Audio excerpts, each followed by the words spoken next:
Welcome back to Face the Nation. As the Democratic race moves on to South Carolina, that primary will be held next Saturday.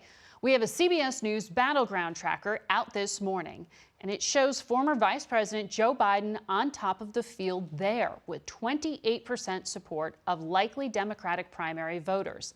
He's leading, but that's a 17-point drop since our last South Carolina poll in November. Vermont Senator Bernie Sanders is not far behind with 23% support. Billionaire Tom Steyer, who has flooded the local airwaves with ads, is at 18%. Massachusetts Senator Elizabeth Warren is next with 12%, followed by former South Bend, Indiana Mayor Pete Buttigieg at 10%, and Minnesota Senator Amy Klobuchar is at 4%. Former New York Mayor Michael Bloomberg is not on the ballot. Anthony Salvanto here to explain all these numbers.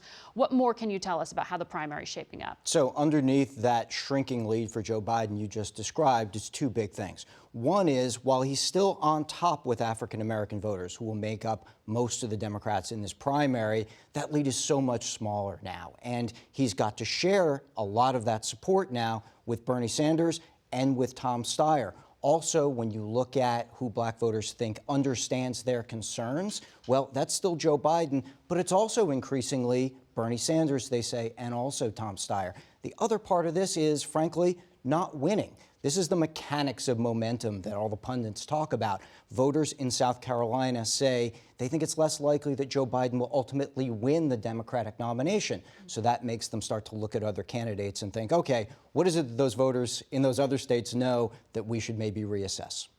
That's South Carolina. Let's look at what's happening nationwide.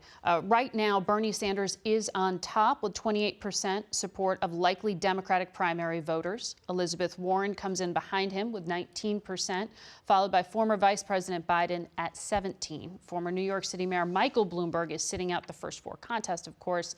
He comes in at 13% support, though. Pete Buttigieg is next with 10%. Amy Klobuchar has 5%. Tom Steyer has 2%. So nationwide, Bernie Sanders is still beating out Joe Biden. Yeah, he is, and he wasn't always. But this was even done before last night's big win for Sanders in Nevada. So a couple of things happen here. One is the electability argument. Voters look at what's happening in these states and say, who do they think can put together a coalition that can win?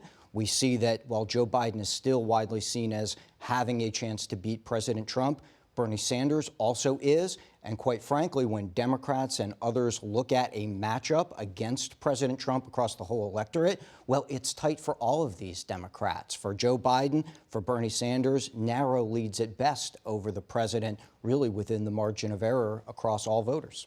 But the candidates get a chance to throw some elbows and distinguish themselves on the debate stage on Tuesday. That'll be right here on CBS.